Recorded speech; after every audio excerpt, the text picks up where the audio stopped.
Students, chapter 6ના બીજા વિડીયોમાં તમારું સ્વાગત છે. પાછલા વિડીયોમાં આપણે અડીસ ગુણાકાર વિશે જોયું હતું. હવે આજે આપણે જે જોવાના છે તે કાર્ય ઊર્જા પ્રમેય વિશે જોવાના છે. કાર્ય ઊર્જા પ્રમેય.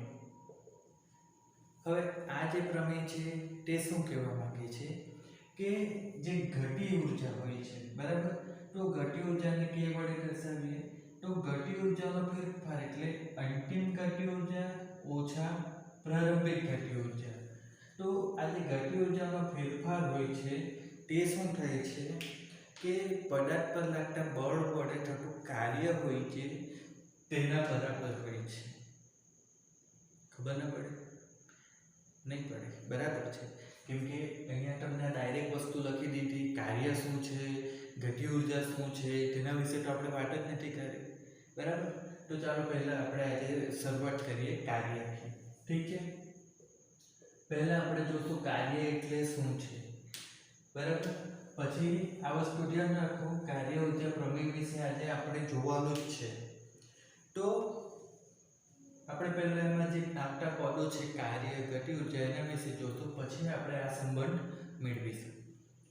કાર્યની વાત કરીએ તો મિત્રો, આપણે પાછલા વિડીયોમાં જોયું હતું કે આપણે જે ડેઈલી લાઈફમાં જે વાત કરીએ છીએ, કાર્યની જે વાત કરીએ છીએ, બરાબર, તો ફિઝિક્સમાં તેને કાર્ય તરીકે નથી કરવામાં આવતું. ફિઝિક્સમાં કાર્યની વ્યાખ્યા અલગ થાય છે. અત્યારે હું ઊભો છું, હું બોલતો છું, તો આપણે કહીએ છીએ કે હા કંઈક કામ કરે છે, વિડીયો બનાવવાનું કંઈ કામ કરે છે, પણ ફિઝિક્સમાં એને કાર્ય તરીકે નહીં લેવામાં આવે. ફિઝિક્સમાં કાર્ય તરીકે કોને લેવામાં આવે છે?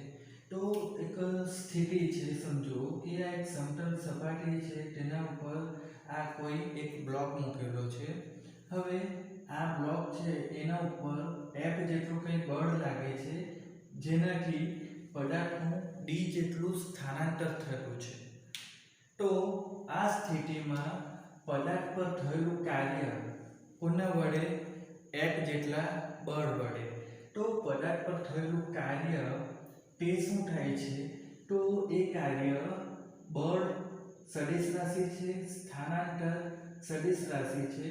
તો આ બંને સદિશ રાશિના અદિશ ગુણાકાર બરાબર થાય છે. આ રીતે ફિઝિક્સમાં કાર્યને વ્યાખ્યાયિત કરવામાં આવેલું છે.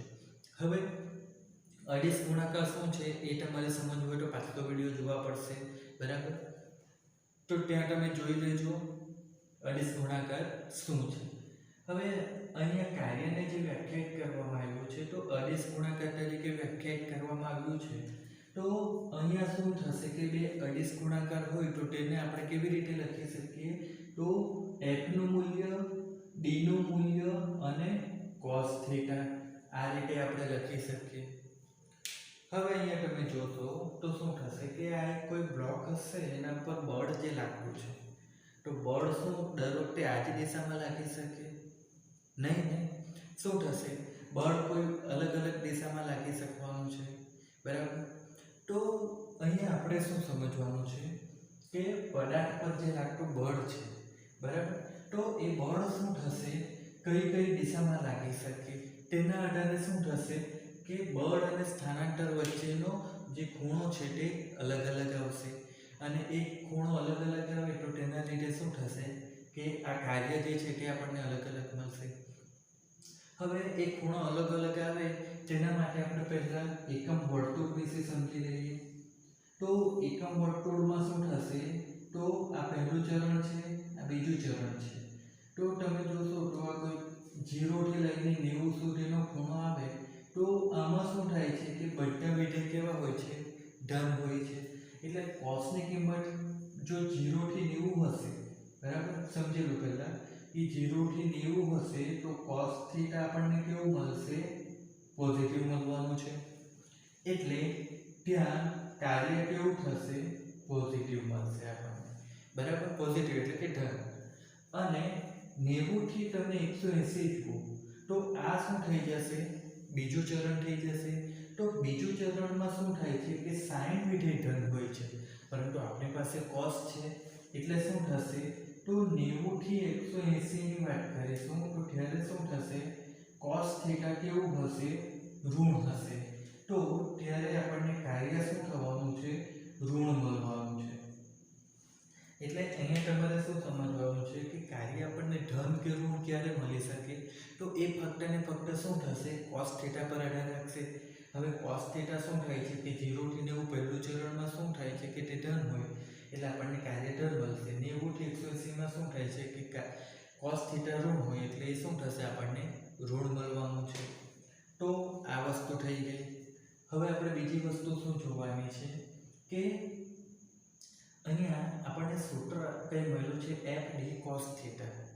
તો જે કાર્ય છે તે શૂન્ય ક્યારે થઈ શકે એ જોવું. તો કાર્ય શૂન્ય ક્યારે થઈ શકે? તો કાર્ય શાના પર આધાર રાખે? બળ પર, સ્થાનાંતર પર, ખૂણા પર. તો કાર્ય શૂન્ય ક્યારે થઈ શકે? તો આપણે જોતા જઈએ કે જો F=0 હોય તો કાર્ય શૂન્ય થઈ જવાનું. આ સૂત્રમાં તમે f ની કિંમત 0 મૂકો એટલે શું થશે? આખું પદ 0 થઈ જશે તો કાર્ય 0 મળવાનું. હવે આનું એક ઉદાહરણ આપણે શું લઈએ? તો આ રીતે કોઈ ઢાળ છે, બરાબર? એના ઉપર અહીંયા કોઈ આ રીતે વર્તુળાકાર પૈંડું કે કોઈ બીજી વસ્તુ મૂકો, અથવા તમે ગાડી કે સાયકલ પણ ચલાવી હશે તો તમે એક વસ્તુ જોયું હશે કે જ્યારે કોઈ ટેકરો ઉતારવાનો હોય છે, બરાબર, ઢાળ ઉતારવાનો હોય છે, ત્યારે તમે જો ગાડી બંધ પણ કરી દો તો પણ શું થાય છે? તમારી ગાડી આપોઆપ ચાલતી રહી છે. એ જ રીતે અહીં કોઈ પણ વર્તુળાકાર વસ્તુ મૂકી દો તો શું થાય છે?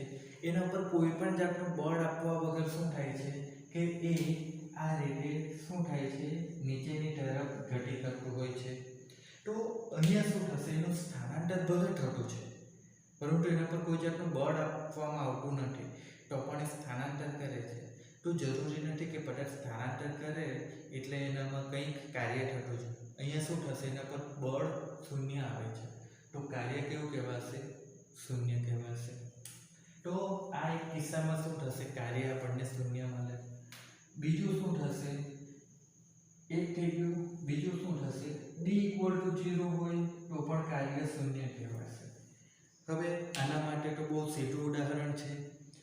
અત્યારે તમે જુઓ, આ બોર્ડને હું આ રીતે ઢકેલું છું અથવા બોર્ડ પાછળ દિવાલ હોય, દિવાલને ઢકેલું છું તો શું થશે? હું એના પર કંઈક બળ લગાવી રહ્યો છું, બરાબર? આપણે ડે ટુ ડે લાઈફમાં શું થશે કે હું કંઈક કાર્ય કરી રહ્યો છું, બરાબર? તો ડે ટુ ડે લાઈફમાં આપણે એને કંઈક કાર્ય કરતા છે એમ કહેવાશે, પરંતુ ફિઝિક્સમાં એને કાર્ય શૂન્ય કહેવાશે. કેમ શૂન્ય કહેવાશે? કારણ કે હું ભલે ગમે એટલું બળ આપું પરંતુ આ દિવાલ અહીંથી ખસી જવાની છે, એનું કંઈક સ્થાનાંતર થવાનું છે? બિલકુલ નહીં થશે, બરાબર? એ દિવાલ શું થવાની છે કે અહીં જ રહેશે, એનામાં કોઈ જાતનું સ્થાનાંતર નહીં થશે, એટલે કે ડી શૂન્ય આવવાનું છે. તો એ કિસ્સામાં પણ શું થશે? કાર્ય આપણને શૂન્ય જ થયું કહેવાશે, બરાબર? અથવા તમે એક વસ્તુ જુઓ, બીજી પણ એક વસ્તુ સમજી શકો કે આ માર્કર છે, એના પર એક તરફથી હું આ રીતે બળ લગાવું. એકચ્યુઅલી આપણે પહેલા કિસ્સાની વાત કરીએ છીએ. એક તરફ આ રીતે હું બળ લગાવું, બીજા પર આ રીતે બળ લગાવું, બરાબર? બંને તરફથી હું બળ લગાવું છું, સરખું જ બળ છે પરંતુ દિશા વિરુદ્ધ છે, એટલે પરિણામી બળ કેવું થશે? પરિણામી બળ કેવું થશે? 0. તો પણ શું થશે? કાર્ય શૂન્ય થયું કહેવાશે. કેમ? કારણ કે જો કે બંને પર પરિણામી બળ કેવું છે? શૂન્ય. એટલે શું થશે કે જે માર્કર છે તે ધ્યાનીટા જ રહે છે, આ કોઈ જાતનું સ્થાનાંતર થતું નથી, એટલે કાર્ય નહીં થયું એમ કહેવાય. અથવા પરિણામી બળ શૂન્ય જ મળવાનું છે કારણ કે બંને તરફથી સરખું બળ લાગે પરંતુ વિરુદ્ધ દિશામાં, એટલે શું થશે કે બળ શૂન્ય થઈ જશે તો પણ કાર્ય શૂન્ય જ કહેવાય. કારણ કે આપણે એક સૂત્ર જોયું જેમાં કોઈ પણ એક વસ્તુ શૂન્ય થાય તો શું થશે કે આપણને કાર્ય શૂન્ય મળવાનું છે. તો આ એ થઈ ગયું. પછી D=0 એટલે સમજી ગયા કે આપણે દિવાલને ઢકેલીએ તો શું થશે? એમનામાં કોઈ જાતનું સ્થાનાંતર થવાનું નથી, બરાબર? અથવા તમે સિમ્પલ એમ પણ સમજી શકો કે તમે જોવા જાઓ અને તમે હાથીને ધકેલવા માંગો, બરાબર? તો ત્યાં તમે કાર્ય કશું નથી કરતા, બરાબર? કેમ કે તમે હાથીને ગમે એટલો ધક્કો મારો, હાથી પોતાની જગ્યા પરથી ખસવાનું નથી, એની મરજી હશે ત્યારે ખસે, એ વાત અલગ છે.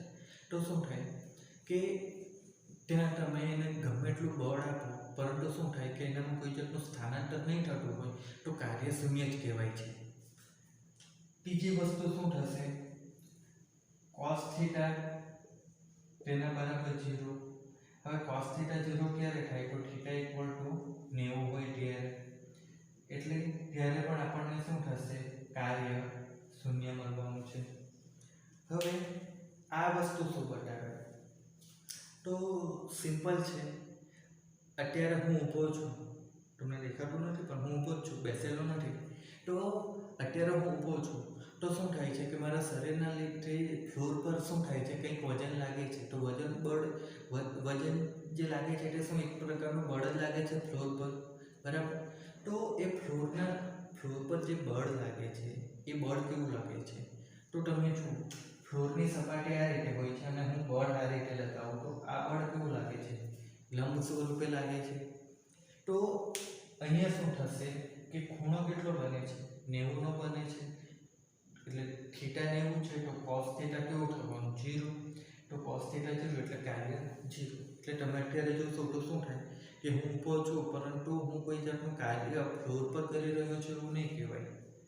અથવા એનાથી પણ બીજું એક ઉદાહરણ આપણે સમજીએ.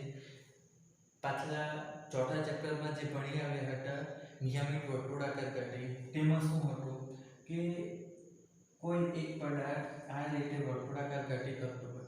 હવે આપણે એ ઉદાહરણ પર શું લઈએ કે દોરી સાથે આપણે કોઈ પથ્થરને બાંધ્યો છે અને તેને આપણે આ રીતે વર્તુળાકાર ફેરવતા છે.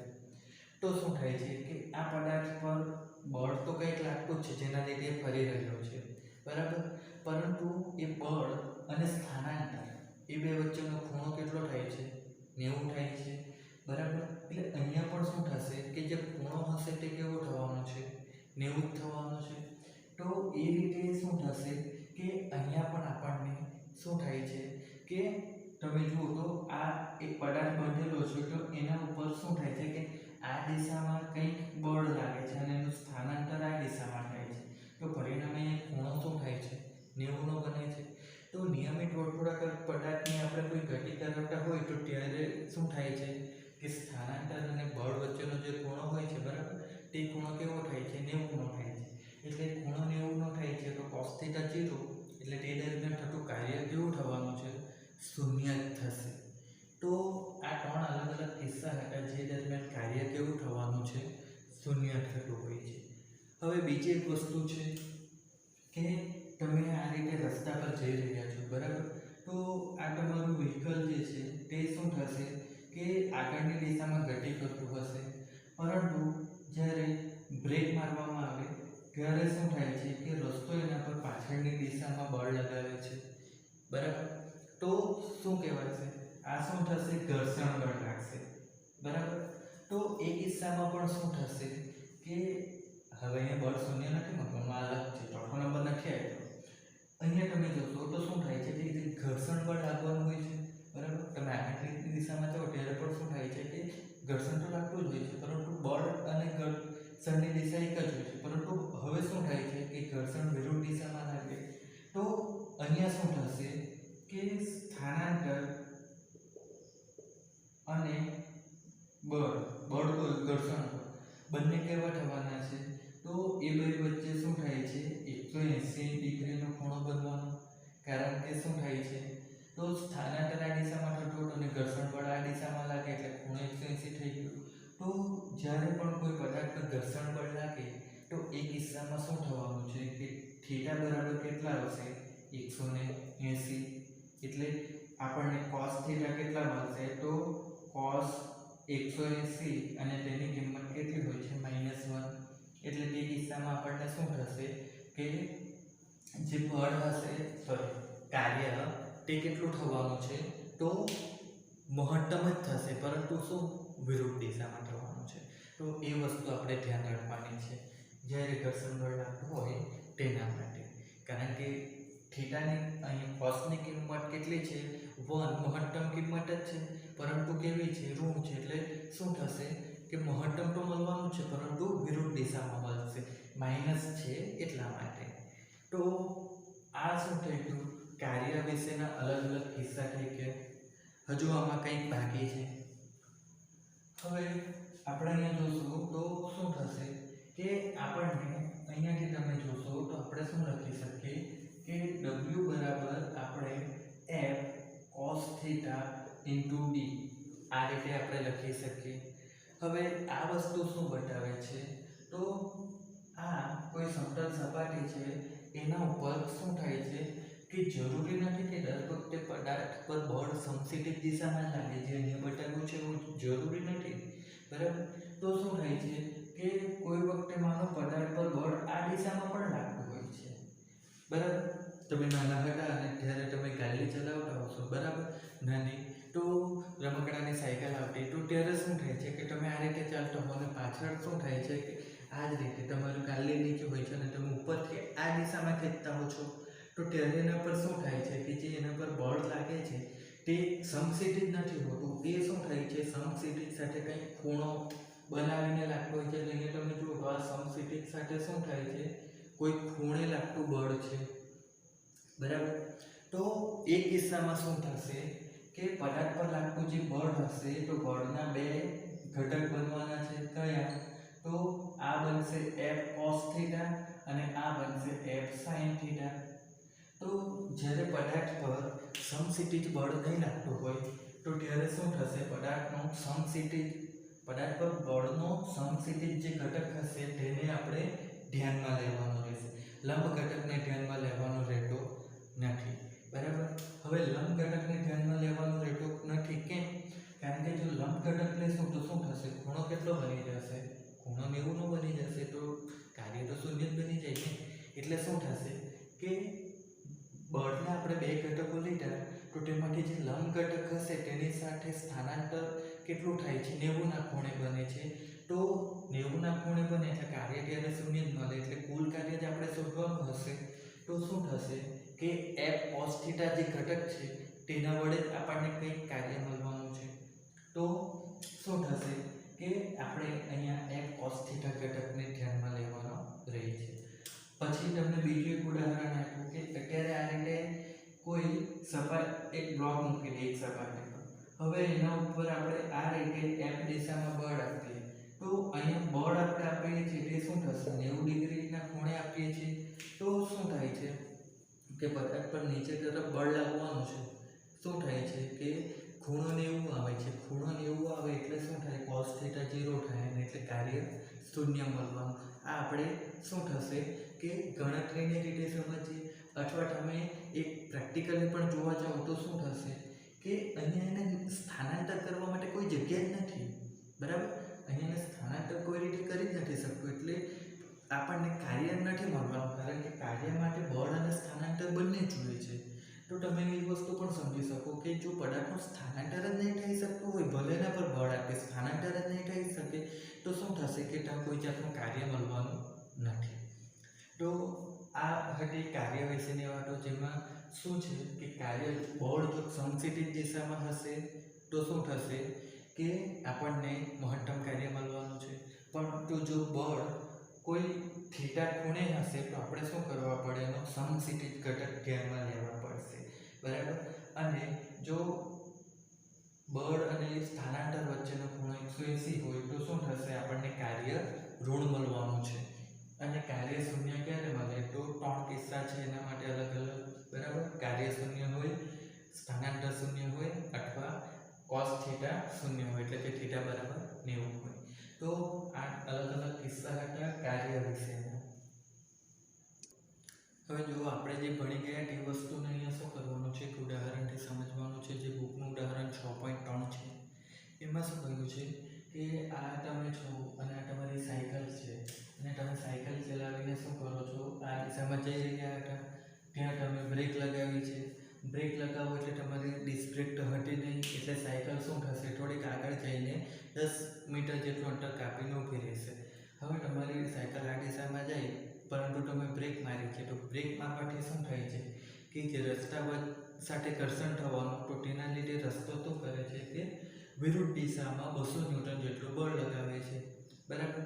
તો હવે શું થવાનું છે કે તમારે અહીંયા આ રસ્તા વડે સાયકલ પર થતું કાર્ય અને સાયકલ વડે રસ્તા પર થતું કાર્ય શોધવાનું છે બરાબર। એટલે તમારે અહીંયા બે વસ્તુ શોધવાની છે એક રસ્તા વડે સાયકલ પર થતું કાર્ય તો તે એ આપણને કેવી રીતે મળવાનું છે? તો કાર્ય બરાબર આપણે સૂત્ર જોઈ ગયા. યાદ રાખો, કાર્ય બરાબર શું થશે? F D cos theta. હવે તમે અહીંયા જોશો તો આપણને બળ, મિત્રો એક વસ્તુ ધ્યાન રાખો, કોઈ પણ જગ્યા પર તમે જાશો એટલે તમને બળ હશે, તો બળ એ તમને દર વખતે કોઈ આટલું બળ લાગે છે એ રીતે નહીં આપશે. બળના વિવિધ પ્રકાર હોય તો તે વિવિધ પ્રકારો સ્વરૂપે પણ આપે, તો ત્યાં તમારે કન્ફ્યુઝ થવાનું નહીં હોય. અહીંયા આપણને ઘર્ષણ બળ તરીકે આપ્યું છે, તો તે જ આપણા માટે બળ થવાનું છે. તો બળ અહીંયા શું થશે? 200 ન્યૂટન આવશે. સ્થાનાંતર કેટલું થયું છે? 10 મીટર થયું છે, તો ગુણ્યા 10 આવશે. અને કોસ થીટા, અહીંયા મિત્રો તમે સમજી ગયા હશો, જો લેક્ચર બરાબર જોયું હોય તો તમને યાદ રહી જશે કે એક દિશામાં કોઈ વસ્તુ ગતિ કરે છે અને ઘર્ષણ લાગે છે, તો ઘર્ષણ શું થાય છે?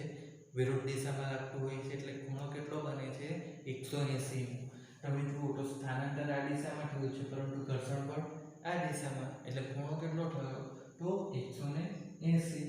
એટલે આ શું થશે? 200 ગુણ્યા 10 એટલે 2000, અને cos 180 -1 એટલે માઇનસ, અને એકમ જૂલ.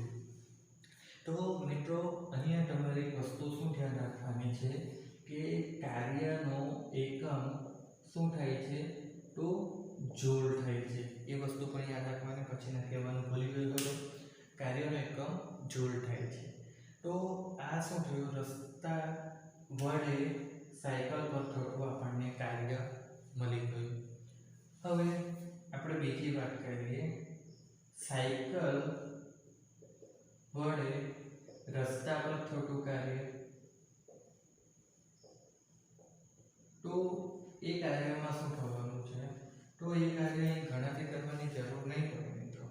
જો તમારો કોન્સેપ્ટ ક્લિયર થયો હોય તો આપણે શું જોયું હતું કે કાર્ય શૂન્ય ક્યારે મળે? કે જ્યારે કોઈ જાતનું બળ નહીં લાગતું હોય તો. બીજા કિસ્સામાં શું જોયું હતું કે જ્યારે સ્થાનાંતર શૂન્ય થતું હોય તો. અને ત્રીજા કિસ્સામાં શું થાય કે ખૂણો જે cos થીટા હોય તે શૂન્ય થતું હોય તો. તો અહીંયા તમને કશું આ ત્રણમાંથી એક વસ્તુ બીજા કિસ્સામાં શૂન્ય રહેતી હોય એવું ખબર પડે. અહીંયા તમે જોશો તો શું થશે? સાયકલનું સ્થાનાંતર થયું છે, પરંતુ રસ્તાનું સ્થાનાંતર નથી થતું મિત્રો. ખબર છે ને કે તમે કોઈ વાર રસ્તે કશે જવાનું હો તો પૂછતા હો કે આ રસ્તો ક્યાં જાય છે, તો તમે કહેતા હો રસ્તો કશે નથી જતો, રસ્તા પરથી જવા. એનો મતલબ શું થાય? રસ્તો ત્યાંનો ત્યાં જ રહે છે, રસ્તાનું સ્થાનાંતર નથી થતું. બરાબર? તમે આ સાંભળ્યું નહીં તો પોતે હોશિયાર હો તો પોતે પણ જવાબ આપ્યો હશે, રસ્તો ત્યાંનો ત્યાં જ રહે છે, તમારે જવા પડશે. તો શું થાય? અહીંયા કાર્ય આપણને શૂન્ય મળવાનું, કારણ કે રસ્તાનું સ્થાનાંતર શું થવાનું છે? શૂન્ય. બીજી વસ્તુ શું છે કે અહીંયા જે બળ આવશે તે કેટલું આવશે? -200 ન્યૂટન. એ કેવી રીતે આવે? તો સાયકલ જ્યારે રસ્તા પર જઈ રહી છે તો રસ્તો એના પર શું કરે છે? 200 ન્યૂટન જેટલું બળ લગાવે, તો ન્યૂટનનો ત્રીજો નિયમ શું કહે કે સાયકલ પણ રસ્તા પર એટલું જ, પરંતુ વિરુદ્ધ દિશામાં બળ લગાવશે. એટલે આપણે પહેલાં બળને કેટલું લીધું? 200 ન્યૂટન, તો મૂલ્ય તો એટલું જ રહેશે, પરંતુ હવે આપણે એની દિશા બદલવાની, એટલે હવે આપણે એને શું કરીશું? ઋણ લઈશું. પણ શું થશે? સાયકલ ગમે એટલું બળ લગાવે, રસ્તો શું થવાનો? ત્યાં જ રહેશે, રસ્તાનું સ્થાનાંતર થશે નહીં. એટલે કાર્ય કેવું થશે? શૂન્ય થવાનું છે. તો એક વસ્તુ અહીંયા સમજવાની છે કે બળ જે છે તે શું થશે કે અહીંયા તમે જો તો રસ્તા વડે સાયકલ પર લાગતું બળ કેટલું છે? 200 ન્યૂટન. તો સાયકલ રસ્તા પર કેટલું બળ લગાવે? -200 ન્યૂટન જેટલું. પરંતુ તમે જુઓ તો રસ્તો સાયકલ પર -2000 જૂલ જેટલું કાર્ય કરે, પરંતુ સાયકલ રસ્તા પર 0 કાર્ય કરતી છે. એટલે ન્યૂટનના નિયમમાં જે વસ્તુ થાય તે શું છે? ફક્ત બળ માટે છે, કાર્ય માટે તે વસ્તુ આપણે લાગુ પાડી શકતા નથી, ભલે કાર્યના સૂત્રમાં બળ આવતું હોય. તો આ વસ્તુ સમજવાની હતી. હવે આગળ આપણે જે જોશું તે શું છે? તો ગતિ ઉર્જા છે મિત્રો. ગતિ ઉર્જા જે છે એ શું થવાનું છે? તો કોઈ પદાર્થની ગતિ હોય તે ગતિના લીધે એનામાં કાર્ય કરવાની કંઈક ક્ષમતા આવે છે, તો એને શું કહેવાય છે? ગતિ ઉર્જા. બરાબર? હવે સિમ્પલ સમજવું હોય તો કોઈ ગાડી ઊભી હોય, બરાબર, તમે એમાં જઈને ઠોકાઈ જાઓ, બરાબર, અને ગાડી તમને આવીને ઠોકે, એ બે વસ્તુમાં ફરક હોય ને. એ જ વસ્તુ છે ઘટી ઉર્જા. તમે ગાડી ઊભી હો અને ત્યારે તમે એના જઈને ઠોકાવો તો શું થાય? કશું નહીં થાય. પણ કોઈ ગાડી તમને આવીને ઠોકી દે તો કામ પૂરું થઈ જાય. તે જ વસ્તુ છે અહીંયા. શું થશે? ઘટી ઉર્જા એ શું છે કે કોઈ પદાર્થને ઘટીના લીધે એનામાં કાંઈક ઉર્જા રહેવાની છે, તેને જ કહેવાય છે ઘટી ઉર્જા. હવે અહીંયા ફિઝિક્સમાં એને ગાણિતિક રીતે આપણે કેવી રીતે લખી શકીએ? તો m દળનો પદાર્થ હોય અને એનો v વેગ હોય તો દળ અને વેગના વર્ગનો ગુણાકારનું જે અડધું મૂલ્ય હોય છે એને કહેવાય છે ઘટી ઉર્જા. બરાબર. હવે આ જે ઘટી ઉર્જા છે તો શું થવાનું છે કે k વડે એને દર્શાવવામાં આવે છે અને એનો જે એકમ હોય છે તે એકમ પણ શું રહેવાનું છે? તો જૂલ જ રહેશે. બરાબર. અને આપણે ગુજરાતીમાં જૂલ આ રીતે લખાય છે. હવે અહીંયા એક વસ્તુ બીજી તમારે સમજવાની છે. તમે જુઓ તો કાર્ય માટે આપણને શું મળે છે? બળ ગુણ્યા સ્થાનાંતર. તો બળ જે છે તેનું પારિમાણિક સૂત્ર શું થાય છે? m1 L1 T-2 અને સ્થાનાંતરનું L1. બરાબર. તો આનું પારિમાણિક સૂત્ર શું થાય છે? m1 L2 T-2. હવે તમે ઘટી ઉર્જાની વાત કરીએ તો તેના માટેનું સૂત્ર શું છે? k બરાબર શું થાય છે? m × v². તો m એટલે શું થશે? તો કેપિટલ M1 લખાય દળ માટે m, અને v એટલે શું થશે? તો L1 T-1. વેગ થશે તો વેગ એટલે સ્થાનાંતર ભાગ્યા સમય, તો સ્થાનાંતરનું L1 અને સમયનું T1, પરંતુ છેદમાં એટલે -1. હવે આનો વર્ગ છે તો શું થશે? L 2 વાર આવશે અને T પણ 2 વાર આવશે. તો તમે જુઓ 1 અને 2 બંને કેવા છે? સરખા છે ને. એટલે એ વસ્તુ શું બતાવશે કે કાર્ય અને ઉર્જા બંનેના પરિમાણ કેવા છે? સરખા છે. અને એ પરિમાણ સરખા છે એના લીધે જ આપણે આ સૂત્ર બનાવી શકીએ. બરાબર. આ વસ્તુ સેકન્ડ ચેપ્ટરમાં ભણેલા કે જો બે વસ્તુના પરિમાણ સરખા હોય તો જ આપણે બે વસ્તુનો સરવાળો કે બાદબાકી કરી શકતા હોઈએ. હવે અહીંયા તમને ડાઉટ થતો હોય કે આપણે બંનેને અલગ અલગ છે, કેવી રીતે? તો આને આપણે ડેલ્ટા કે ઇક્વલ ટુ w લખી શકીએ. તો આના પરથી આપણે શું લખી શકીએ? ડેલ્ટા કે માઇનસ w ઇક્વલ ટુ 0. તો આ શું થયું? બે અલગ અલગ રાશિ ઉર્જા અને કાર્ય એનો આપણે સરવાળો કે બાદબાકી કરી થઈ ગઈ ને. તો એ વસ્તુ આપણે ક્યારે કરી શકીએ? જ્યારે બંનેના પરિમાણ સરખા હોય ત્યારે જ કરી શકવાના છે. તો બંનેના પરિમાણ સરખા આવી ગયા. બંનેના એકમ પણ શું થાય છે? જૂલ જ છે. અને ઘણી વાર શું કરવામાં આવશે મિત્રો? કાર્યને ઉર્જા તરીકે અથવા ઉર્જાને કાર્ય તરીકે એકબીજાના ઓપ્શનમાં ગણી લેવામાં આવતું હોય છે. તો એ શાના પરથી ગણી લેવામાં આવે? તો આ કાર્ય ઉર્જા પ્રમેય પરથી એક ગણી લેવામાં આવતું હોય છે. તો એ કેવી રીતે થાય તે આપણે જોવાનું છે, પરંતુ એ પહેલાં એક ઉદાહરણ છે તે આપણે જોઈએ. હવે આપણે જે જોવાના છે તે મિત્રો શું છે? ઉદાહરણ 6.4 છે, ઘટી ઉર્જા પર આધારિત છે. એમાં શું કહ્યું છે કે એક 50 ગ્રામની ગોળી છે તેને શું કરવામાં આવે છે?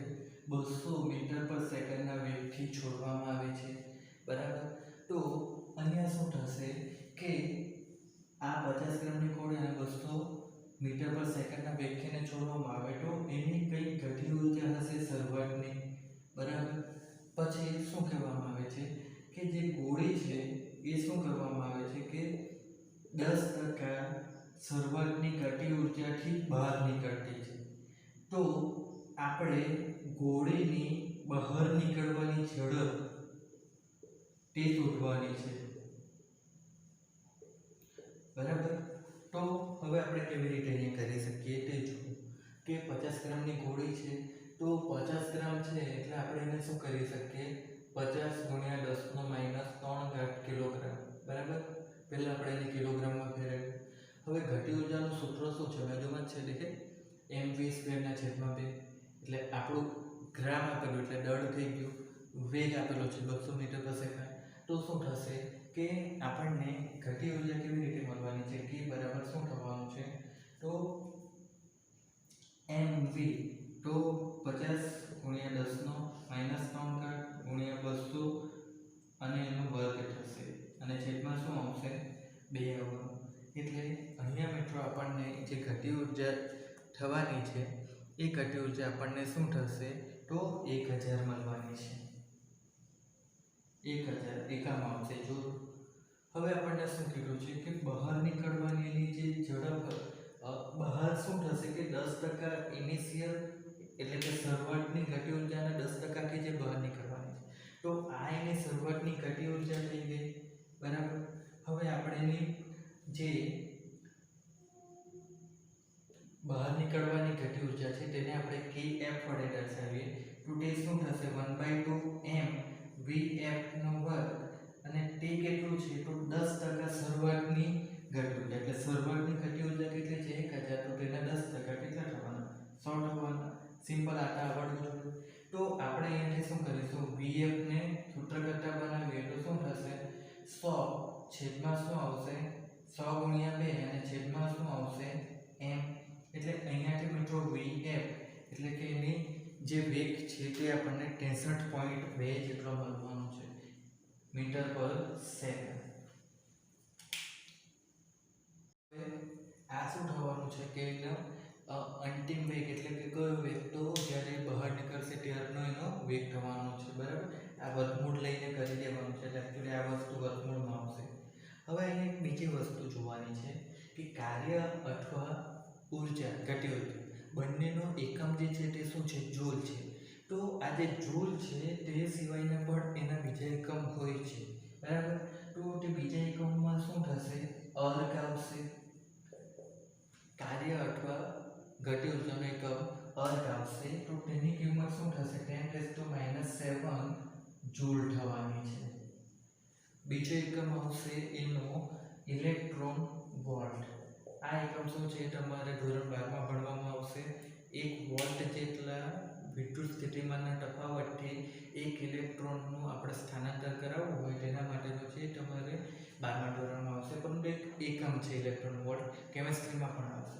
તો એની કિંમત શું થવાની છે તો 1.6 × 10⁻⁹ જૂલ જેટલી.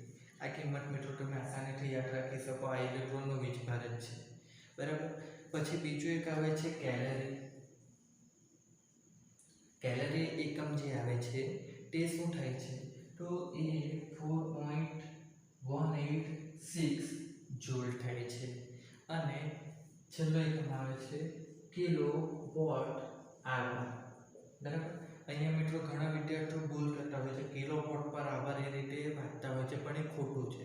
કિલોવોટ આવર એકમ થાય છે અને તેની કિંમત આવે છે 3.6 × 10⁶. 3.6 × 10⁶ જૂલ થાય છે. તો આ કિંમત મિત્રો તમારે યાદ રાખવાની છે. આ એમસીક્યુમાં આવવા માટે એમસીક્યુ માટે મોસ્ટ ઇમ્પોર્ટન્ટ છે, બરાબર. તો આ શું હતું કાર્ય ઘટી ઉર્જા અને તેના વિશેના દાખલા. તો કાર્ય અને ઘટી ઉર્જા શું છે તે આપણે સમજી લીધું. તો હવે આપણે એના પરથી શું કરી શકીશું કે જે કાર્ય ઉર્જા પ્રમેય છે તે આપણે સાબિત કરી શકીશું. અને ત્યારે આપણો લેક્ચર પૂરો થઈ જશે. અને આ સાબિતી જે છે તે શું છે ખૂબ નાની છે. જો આપણે કોઈ પદાર્થ v0 વેગથી ઘટીને શરૂઆત કરે અને v વેગ મેળવે તે દરમિયાન જો એ s જેટલું સ્થાનાંતર કરે તો આ દરમિયાન આપણે ચેપ્ટર 3 યાદ કરવા પડશે. તેમાં આપણે શું ભણેલા હતા કે ઘટી ઉર્જા માટે અચળ પ્રવેગી ગતિના 3 સૂત્રો ભણેલા હતા. શું હતું પહેલું v² - v02 = 2as. આ સૂત્ર ભણેલા હતા. એ સૂત્ર પરથી આપણે જોઈએ તો શું કરવાનું છે કે બંને તરફ આપણે m/2 કરી દઈએ. એટલે આપણે અહીંયા શું કરીએ કે કોઈ પદાર્થ અથવા કોઈ કણ છે v0 વેગથી ઘટીને શરૂઆત કરીને v વેગ મેળવે ત્યારે એનો પ્રવેગી અને સ્થાનાંતર s જેટલું થતું હોય તો હવે આપણે એ કણ માટેના દળ ભાગ્યા 2 એટલે કે અડધું દળ આપણે આખા સમીકરણમાં ગુણી દઈએ તો આપણે શું લખી શકીએ m v² - m v0 સ્ક્વેરના છેદમાં 2 ઇક્વલ ટુ આ શું થશે 2m as સોરી 2 નીકળી જશે ઉપર નીચેથી તો અહીંયા તમે જુઓ તો આ શું થવાનું છે કે mv square minus m0 square ના છેદમાં 2 ઇક્વલ ટુ mas. હવે આના અહીંયા આપણે બીજું શું લખી શકીએ તો m અને a આવે એ શું છે ન્યૂટનનો બીજો નિયમ શું થાય દળ ગુણ્યા પ્રવેગ બળ આપે તો બળ ગુણ્યા સ્થાનાંતર રેખો. હવે આ જ વસ્તુ જો 3 પરિમાણમાં હોય બરાબર જેને આપણે 3D કહીએ છીએ તો આ વસ્તુ જો 3 પરિમાણમાં હોય તો ત્યારે આપણે શું લખી શકીએ તો m અને વેગનો વર્ગ ભાગ્યા 2 માઈનસ m v0 નો વર્ગ ભાગ્યા 2 ઇક્વલ ટુ આ શું થઈ જશે તો f ડોટ સ્થાનાંતરને આપણે d લખી દઈએ. તો હવે શું થશે મિત્રો જુઓ તો અહીંયા આપણે આને શું કરીએ છીએ સદિશ સ્વરૂપે લઈએ છીએ કેમ કારણ કે આ એક પરિમાણમાં શું થશે કે ધન અથવા ઋણ જ આવતો હોય પરંતુ એકથી વધુ પરિમાણમાં હોય તો આપણે ચેપ્ટર 4 માં ભણ્યા હતા કે જ્યારે એકથી વધુ પરિમાણમાં હોય ત્યારે આપણે એને સદિશ સ્વરૂપે દર્શાવતા છે.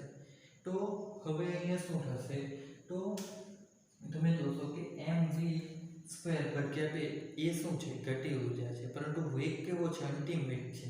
તો આ ગતિ ઊર્જા કેવી થઈ ગઈ અંતિમ ગતિ ઊર્જા આ પણ શું થશે વેગ દળ ગુણ્યા વેગનો વર્ગ ભાગ્યા 2 એ પણ ગતિ ઊર્જા છે પરંતુ વેગ શરૂઆતનો છે તો ગતિ ઊર્જા કેવી થશે શરૂઆતની થશે વચ્ચે તો માઈનસ જ છે અને આ શું આપે છે f ગુણ્યા t શું આપે કાર્ય આપે તો આ આપણને શું થયું કાર્ય.